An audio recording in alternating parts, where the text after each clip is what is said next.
الحمد لله. أعوذ بالله من الشيطان الرجيم. بسم الله الرحمن الرحيم. وصلي وسلم وبارك على سيدنا ومولانا محمد وعلى آله وصحبه والحمد لله رب العالمين. اللهم صل على سيدنا محمد الفاتح لما أخلق والخاتم لما سبق ناصر الحق بالحق والهادي إلى صراطك المستقيم وعلى آله حق قدره ومقدره العظيم.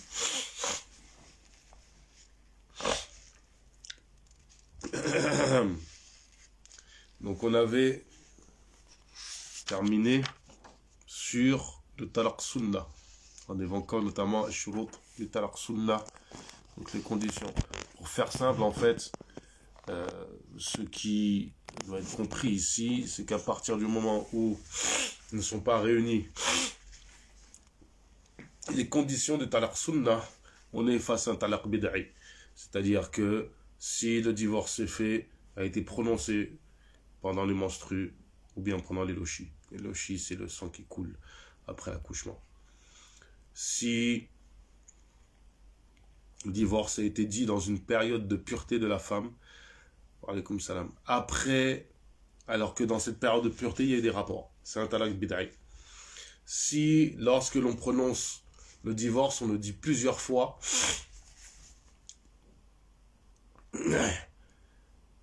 soit avec l'intention de plusieurs divorces, ou soit comme ça, sans vraiment d'intention. Talaq bid'i. Faut faire attention parce que certaines personnes pensent que il n'y a pas de divorce si justement ça n'a pas été prononcé 3 fois. Non, c'est une erreur. Ce qu'il faut comprendre, c'est que si vous le répétez plusieurs fois avec l'intention que ce soit clair, bien entendu, d'accord, oui, pas de problème. Sinon, c'est un talaq bid'i. Alors même, si on prend la formulation littérale, le fait de le dire plusieurs fois en soi n'est pas un talaq bid'i, entre guillemets, dans la mesure où il ne contrevient pas à ce qui est demandé de dire un seul divorce, de donner un seul divorce.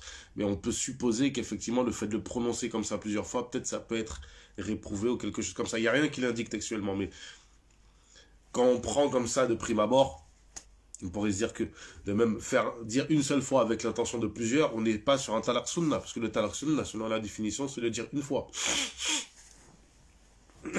Walillah l'ilham, d'une façon que je ne m'explique pas vraiment, et je ne me rappelle pas qu'on me l'a expliqué, le cheikh al-muallif, rahimahullah, nafa'allahu bihi wa bi'ulumih, dit وخلع طلقة بائنة لا رجعة فيها وإن لم يسمي طلاقا إذا أعطته شيئا يخلعها به من نفسه. Donc après avoir évoqué le talaq, le cheikh va évoquer en fait un cas particulier.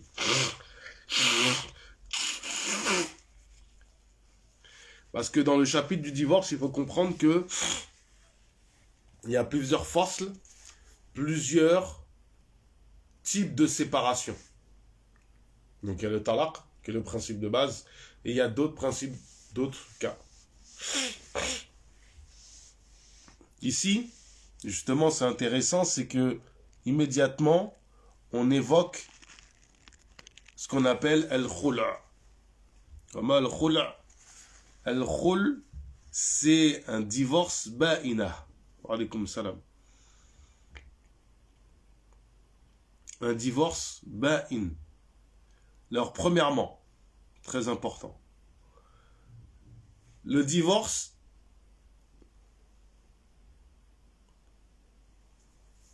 on a déjà dit, c'est deux types. Soit le divorce est sunni, soit les bid'i. Là, c'est dans le cas où on a prononcé un divorce, il y a une notion qui se présente, c'est soit le divorce, il est raj'i, soit il est ba'in. Raj'i, c'est-à-dire que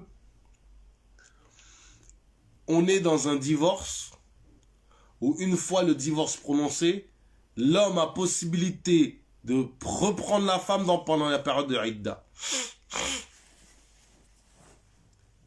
Comment il la reprend? Par l'intention accompagnée d'un geste ou d'une parole. Il s'est fâché, il a dit je te divorce, il s'est levé, ce qu'il doit faire, c'est sortir de la maison, laisser la femme à la maison et puis il entretient. Parce qu'il y a la question de la nafaqa pendant la Idda, etc. On va aborder ça de manière succincte plus tard. La Idda n'est pas finie, il est toujours en période de Idda, il peut la reprendre. Il se lève, il rentre chez lui, chérie, bisous, avec l'intention de reprendre sa femme. C'est de nouveau sa femme. Si vous me posez la question, et elle, qu'est-ce qu'elle en pense? Elle n'a pas trop le choix. Disons qu'on ne lui demande pas spécialement son avis. Ba'in, c'est le fait qu'une fois que le divorce est prononcé, on ne peut pas reprendre la femme tant qu'il n'y a pas un contrat qui est fait. On ne peut pas reprendre la femme tant qu'un contrat n'est fait. Donc, soit il est raj'i, soit il est ba'in. En matière de divorce ba'in, il y a plusieurs cas. Il y a beaucoup de cas entre guillemets, et là on va parler de khul' en particulier, mais avant, bien comprendre. Un divorce, deux divorces, on peut reprendre la femme.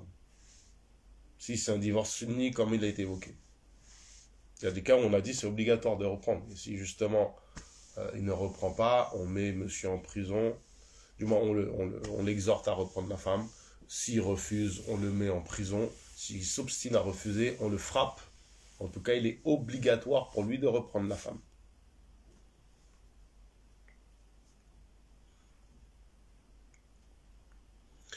Deuxième cas,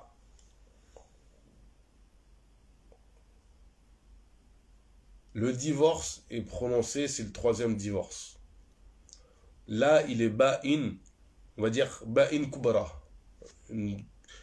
Pourquoi? Parce que il ne suffit pas seulement d'un nouveau contrat. Il faut non seulement un nouveau contrat, mais que ce contrat soit fait après que la femme se soit remariée et consommer le mariage, c'est-à-dire qu'il y ait pénétration. Donc, premier cas, on pourrait parler de ba'in sughra, c'est-à-dire que on ne peut pas reprendre la femme sans nouveau contrat. Comment ça se présente? Un divorce raj'i normal. L'homme a divorcé, la idda est passée. Maintenant, 6 mois, 1 an après, ils se revoient, ils rediscutent. Bon, on avait mal fait les choses, on était un petit peu immature, un petit peu bébête, etc. D'accord. Tu penses qu'on pourrait refaire? Oui, d'accord, mais il faut refaire un contrat. C'est-à-dire que le divorce est ba'in à partir du moment où la idda est terminée. Premier cas de divorce ba'in, sughra. Deuxième cas de divorce ba'in sughra, comme ici avec le khul' ou dans un cas de séparation prononcé par le juge ou dans d'autres cas qui se présentent. À partir du moment où le divorce a été prononcé, au moment où le divorce est prononcé, on ne peut pas reprendre la femme sans contrat. Idda ou pas idda. Ce que là, je n'ai pas du tout en tête, c'est est-ce qu'il peut la reprendre au moment de la idda? Je ne suis pas sûr. Je suis incapable de répondre là comme ça de tête. Il faudrait que je vérifie. j'ai pas du tout ça en tête. Je pense avoir vu la question, mais je l'ai pas en tête. Donc, clairement, la notion de raja'a, de ba'in, c'est ça. Donc, le khul, qu'est-ce que c'est? Le khul, c'est un talaq qui est ba'in. C'est-à-dire que, une fois que cela a été prononcé, acté, on ne peut pas reprendre la femme sans contrat. Et en quoi consiste le khul?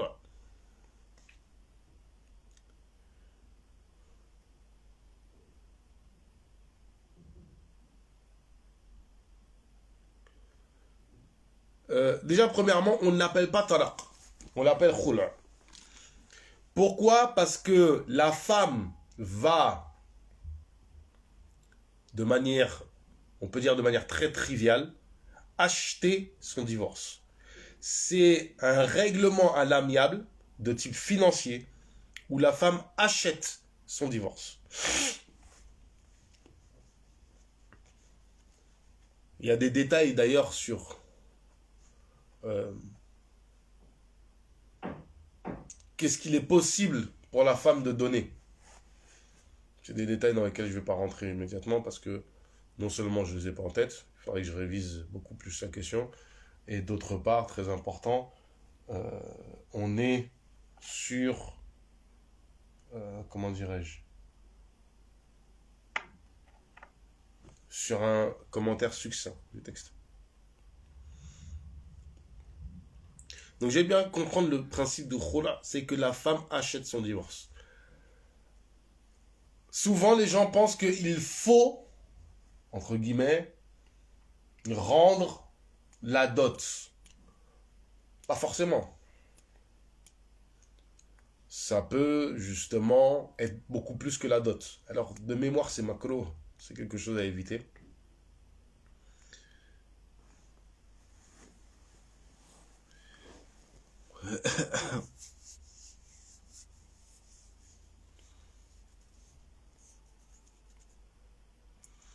Mais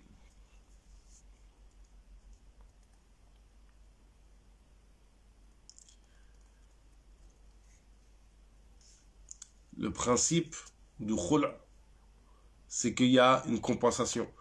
Et peut y avoir une compensation comme il peut pas y en avoir. C'est-à-dire que l'homme donne le khul' à la femme et lui fait cadeau de la compensation.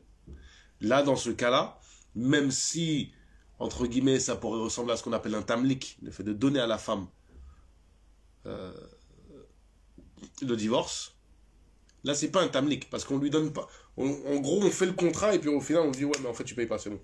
Donc ça reste un khul', uniquement dans la prestation.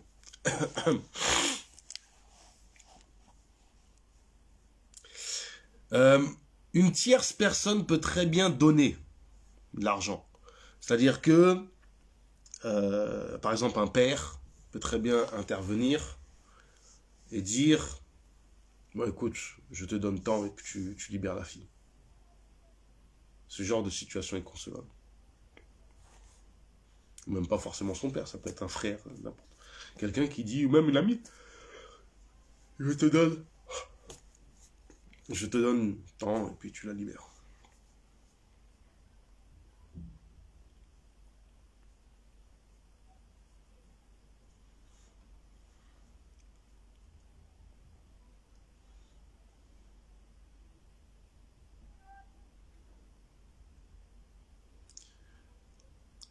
Donc, le khul' peut être fait par une femme qui n'est pas une safi. Donc, rappelez-vous, c'est une femme qui n'a pas toute sa responsabilité du fait qu'elle est un petit peu, voilà, on va dire crétine. Une femme mineure ne peut pas faire le khul', non plus une esclave. Ces femmes-là doivent faire le khul' avec l'autorisation de leur tuteur.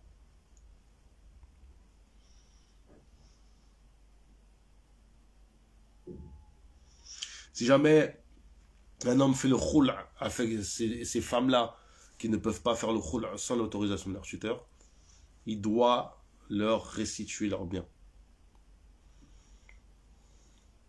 Par contre, le divorce reste. Il est acté.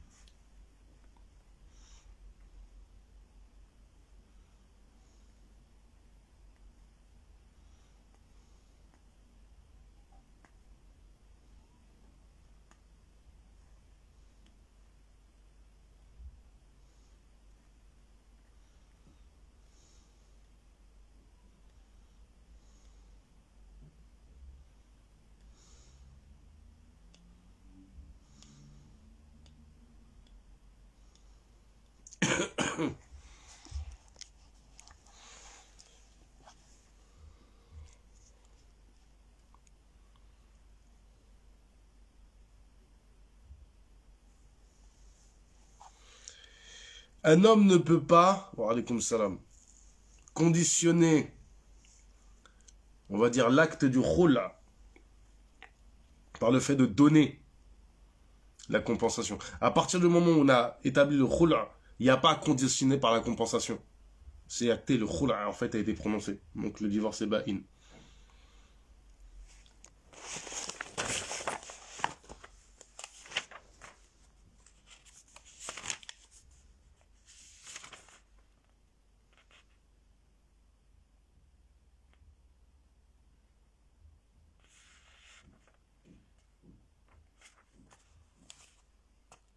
D'ailleurs, il y a une petite, pas anecdote, mais il y a un élément qui est important à comprendre, c'est que il y a une bid'a, makruh, donc pas haram, qui n'est pas à faire, c'est de divorcer une femme, de la reprendre et de la redivorcer en fait, pour allonger en fait la idda. C'est-à-dire qu'une fois que vous avez prononcé le divorce, pendant la idda, vous reprononcez le divorce. Non, comprenez. C'est vous divorcez la femme pendant la et dans la idda, vous la reprenez, ensuite vous la redivorcez pour c'est une bid'a makruh.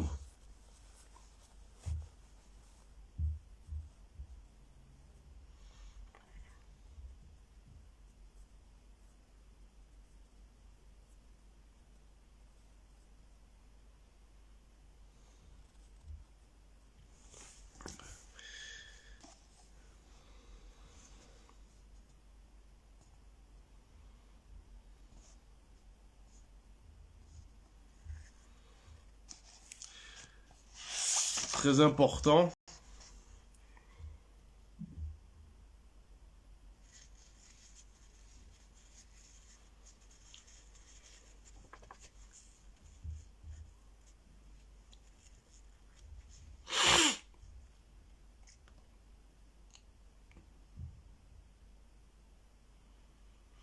Que le femme fasse, l'homme, si l'homme fait un khula, il prononce un khula. Et si tu m'as donné, en gros, la compensation du khula, tu es dégagé, c'est-à-dire que tu es séparé de moi. Si la femme dit je me dégage, elle est divorcée. Comme on dit avec les conditions précédentes, le fait qu'elle soit intelligente, qu'elle soit, etc.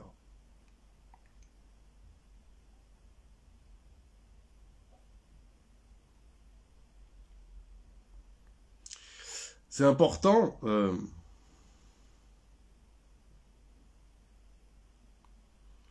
de comprendre que à partir du moment où le khul est prononcé avec le conditionnement justement du versement de la compensation et que cela n'est pas fait, c'est-à-dire que si la condition n'est pas respectée de compensation, le divorce n'est pas acté.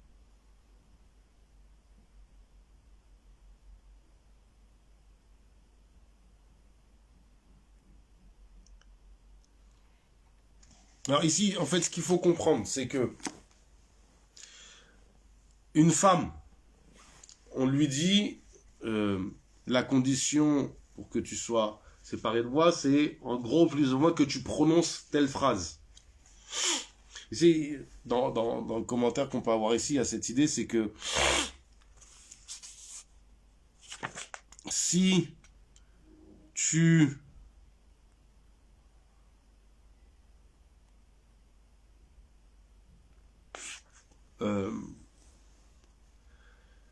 c'est une formulation qui est donnée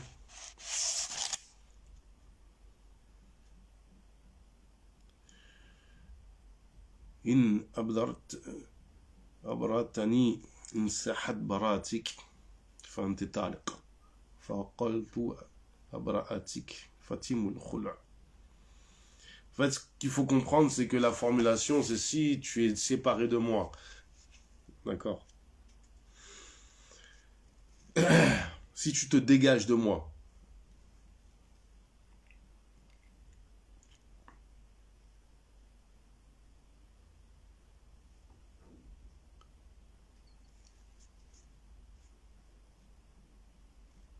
Et que, entre guillemets, ton dégagement, en fait, est valide.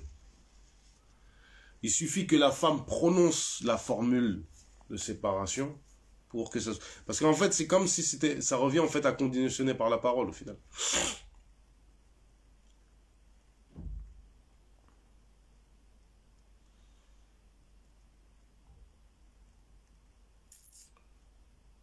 Donc, in fine, une chose est importante à dire sur le khul'.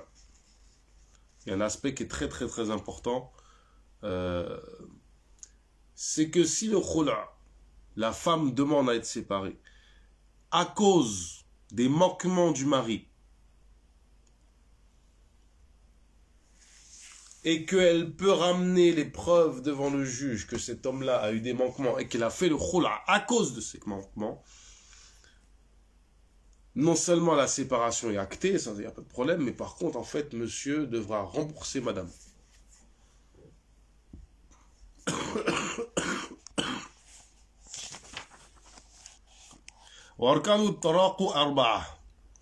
Donc, il y a 3 éléments qui constituent le talaq. 4 éléments, excusez-moi.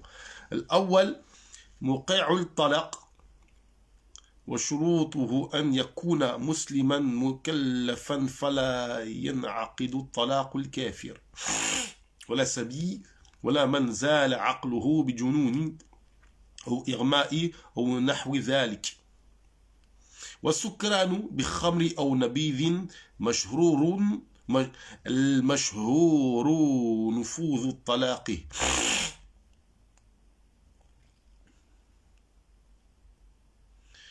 قاله في الجواري وظاهره مميز أم لا.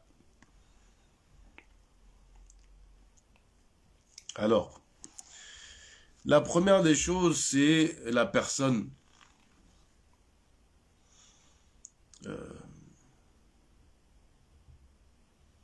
qui prononce, en fait, le talaq. La condition, c'est que cette personne-là soit musulman, mukallaf, c'est-à-dire que pas un enfant, pas quelqu'un n'a pas sa raison. On n'acte pas le talaq du kafir.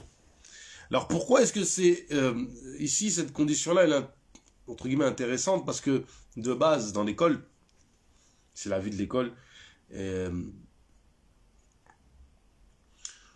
D'ailleurs, c'est ça qui se passe aujourd'hui, c'est que lorsqu'on force, on insiste sur le mariage à la mairie, parce que ça donnerait un certain nombre de possibilités, notamment si la femme, en fait, on ne convient pas à ses droits, voilà, la femme pourra porter plainte, ce genre de choses. En gros, que l'État français, kafir, garantisse les droits de la femme. Le problème, c'est que au final, ça reviendrait à mettre dans les mains du juge la possibilité de divorcer. Parce qu'il faut bien comprendre ici que quand on parle, là où on veut en venir, c'est que la prononciation, le fait d'acter un talaq peut être dans les mains du juge. On va prendre un exemple simple, basique. Madame se plaint, monsieur ne paye pas sa nafaqa. Elle va porter plainte, monsieur, etc. Ça, c'est quelque chose qu'on avait dit, je crois, hier, dans le cours précédent. C'est qu'il y avait une discussion dans l'école.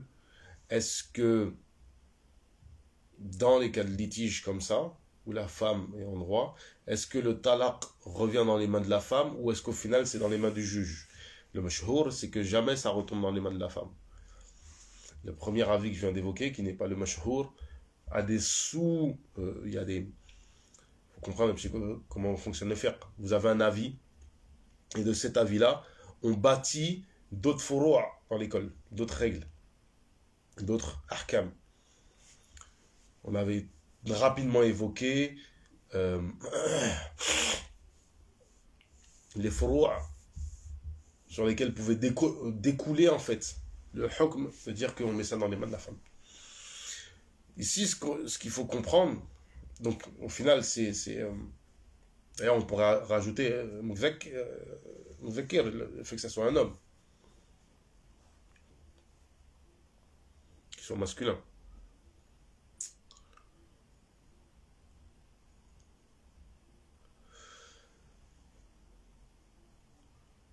C'est-à-dire que l'homme, enfin le juge, va, en cas de litige, donc le cas ici de ne pas donner la nafaqa, donner à l'homme une période pour régler la situation, en fonction de sa situation à lui, justement.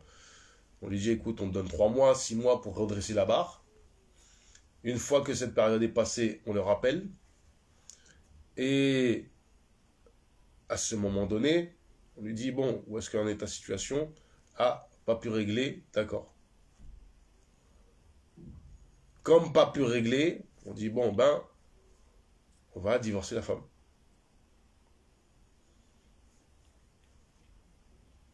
Donc ça revient sur la divergence. Est-ce qu'on laisse le divorce dans les mains de la femme? Elle se dit, bon, je me sépare de lui, clairement. Ou est-ce que non, c'est le juge qui prononce? Et là, on est dans ce cas-là, c'est le juge qui prononce.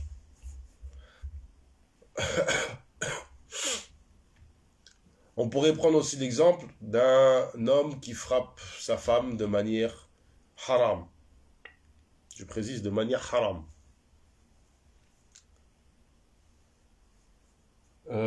Dans ce cas de figure, pourquoi je prends cet exemple-là? Parce qu'au final, dans notre contexte, c'est plutôt ce genre de cas qu'un juge va prononcer le divorce, un kafir. Ouais, quand il rentre à la maison, parce que j'ai pas fait manger assez vite, pas je vais en prendre une, ou parce que j'ai mal passé le balai, ou pour X ou Y raison, et puis il m'en colle une. Il met un pain. C'est haram de mettre un pain à sa femme. Ok?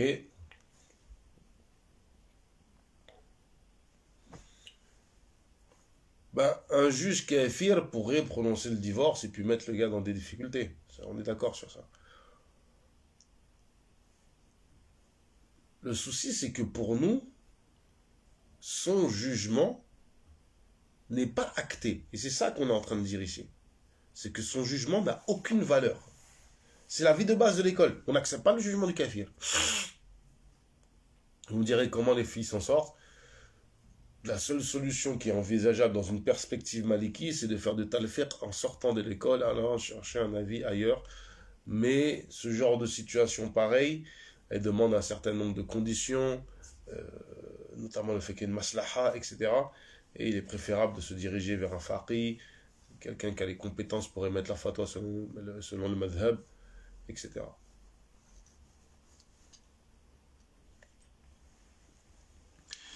Le sabi ne prononce pas le divorce.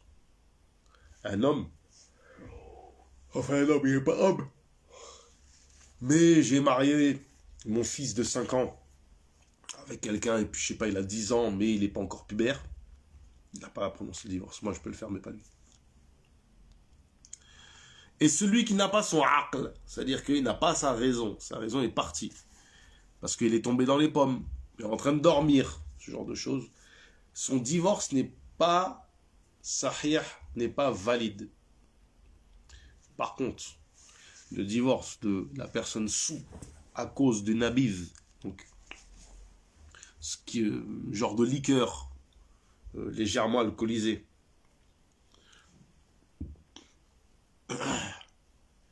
ou bien du vin, ou tout alcool enivrant, toute boisson enivrante.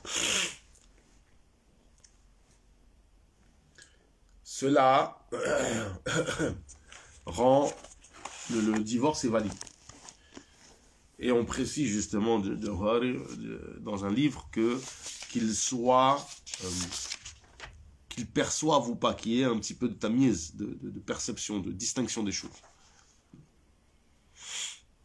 Cette parole-là, pourquoi c'est en réponse en fait à une parole justement qui de mémoire revient à Ibn Rushd, Djed, le grand-père, qui considère que celui qui n'a pas du tout perdu totalement sa raison, complètement en gros qui ne sait pas distinguer le ciel de la terre dans la formulation, lui c'est pas valable. Manifestement, est-ce que c'est l'avis retenu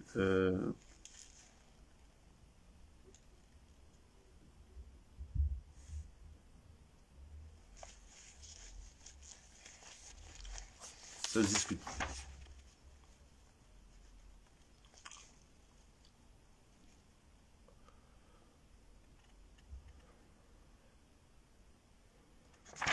Une autre chose,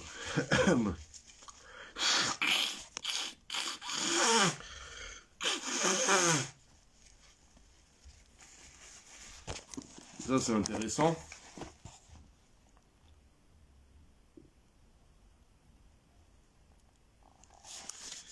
Ensuite il dit واحترز بقولي بخمر أو نبيذ عما لو شرب لبنان أو أكل طعاما حلالا أو دواء فسكر منه فإنه إن طلق في تلك الحالة لا يلزمه طلاق إجماعا.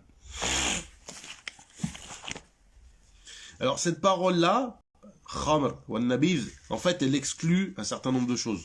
Premièrement, elle exclut en fait de manière générale le fait de boire par exemple du lait qu'aura tourné et qui est alcoolisé, ou une nourriture licite qui mettra en état d'ébriété, ou un médicament.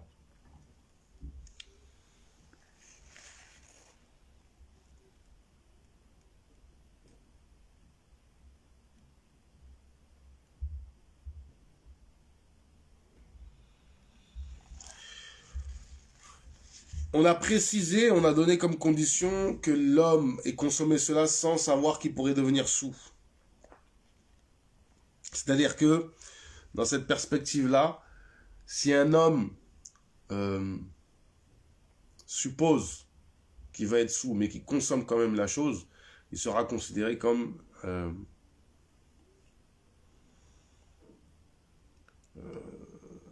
sous volontairement, entre guillemets, si vous voulez.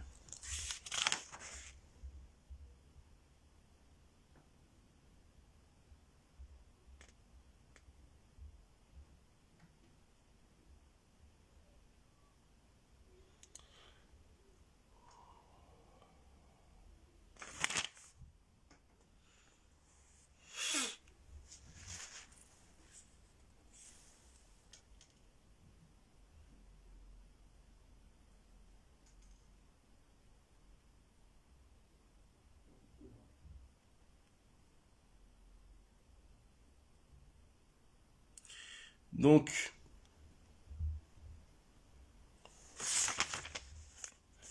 le dernier aspect ici à évoquer, c'est justement que si la personne prend un médicament, mais qui sait que ce médicament va justement l'atteindre, le perturber, mais que c'est un médicament pour se soigner, là, pareil, comment dire, la personne est excusée. Il prend un médicament parce qu'il a besoin de le prendre, et puis ce médicament va le mettre KO, et puis il va dire n'importe quoi. Bon, qu'est-ce que vous voulez? Il est obligé de prendre ce médicament pour se soigner.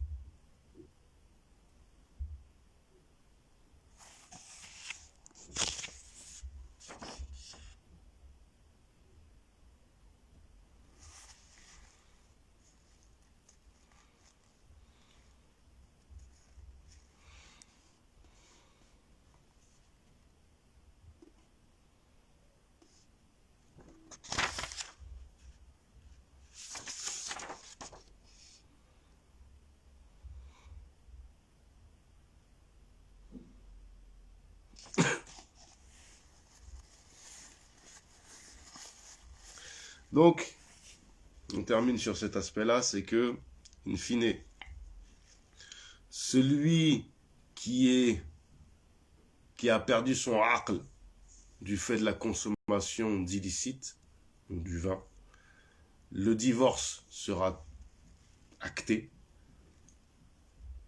Celui qui a consommé du licite et qui devient sous, sachant que le principe de base, c'est que si vous consommez du licite, vous savez que vous n'allez pas tomber sous, à part le cas des médicaments qui est particulier.